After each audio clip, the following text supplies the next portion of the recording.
जी बच्चों, टॉपिक है हमारे पास एंडोप्लाज्मिक रेटिकुलम और इससे रिलेटेड जो क्वेश्चंस हैं उनको हम लोगों ने डिस्कस करना है। स्टेटमेंट है the long flattened and unbranched components of endoplasmic reticulum R. ठीक है, बहुत आसान सा है। हमारे पास ऑप्शंस देखते हैं। ऑप्शंस में बच्चों ट्यूब्यूल्स हैं, ठीक है, फिर हमारे पास आ जाता है वेसिकल्स, फिर है सिस्टर्ने और फिर है क्रिस्टे। तो long flattened and unbranched components जो एंडोप्लाज्मिक रेटिकुलम के होते हैं, ये इसका स्ट्रक्चरल यूनिट भी होता है बच्चों।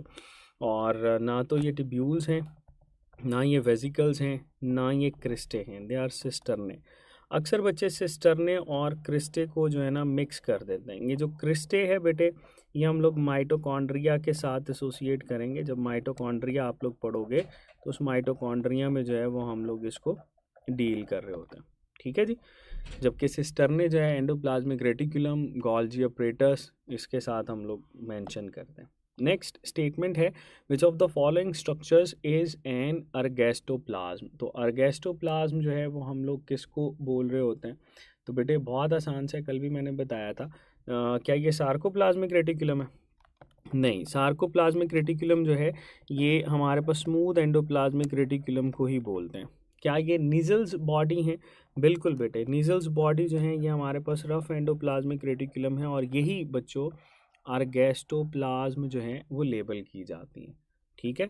माइटोब्लास्ट और डिक्टायोसोम भी नहीं है। डिक्टायोसोम आज हम लोग पढ़ेंगे गोल्जी अपरेटस के लिहाज से। नेक्स्ट है it is continuous with the nuclear envelope.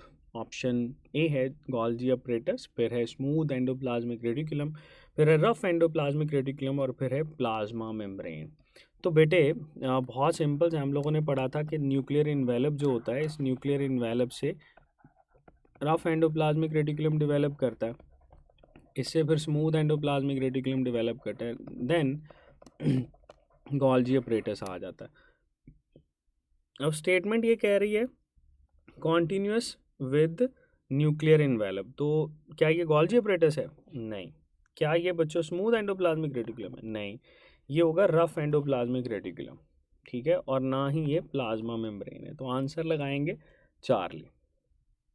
Next statement है which of the following cells have abundant rough endoplasmic reticulum. किन के पास जो है वो एंडोप्लाज्मिक रेटिकुलम जो रफ वाला है वो ज़्यादा होता है? अच्छा, रफ एंडोप्लाज्मिक रेटिकुलम बेटे मैंने ये बताया था कि इनके पास राइबोसोम्स होते हैं और राइबोसोम जो हैं वो प्रोटीन सिंथेसिस करवाते हैं। सो जहाँ जहाँ राइबोसोम होगा ना वहाँ पे प्रोटीनेशियस सिक्रीशन होगी।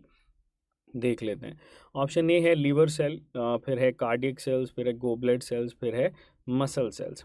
अच्छा, liver cell, muscle cell, goblet cell, इन सब में ही एंडोप्लाज्मिक रेटिकुलम हो सकता है, लेकिन इन चारों के अंदर देखो तो ज़्यादा जो सिक्रीटरी एबिलिटी है वो गोबलेट सेल के पास है, ठीक है। लीवर सेल से जो सिक्रीशन होती है उसमें मेन कंटेंट प्रोटीन का नहीं होता, ठीक है।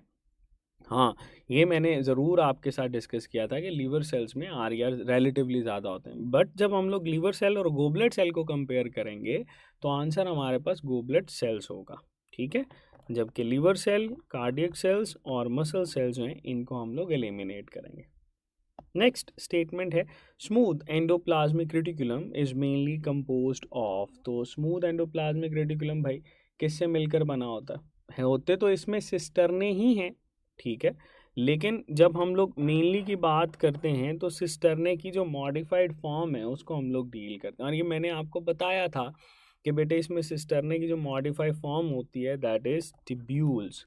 तो टिब्यूलर फॉर्म जो है वो इसमें ज़्यादा मौजूद होती है। सो इट्स बेटर कि हम इसको टिब्यूलर सिस्टर्ने मेंशन करें, ठीक है। सिर्फ सिस्टर्ने कहना, सिर्फ वेजिकल कहना या बोथ की तरफ जाएं तो ये हमारे पास गलत हो जाएगा। तो ऑप्शन सी जो है बच्चों वो हम लोग सही कर रहे होंगे। Guys, please subscribe my YouTube channel linked in profile.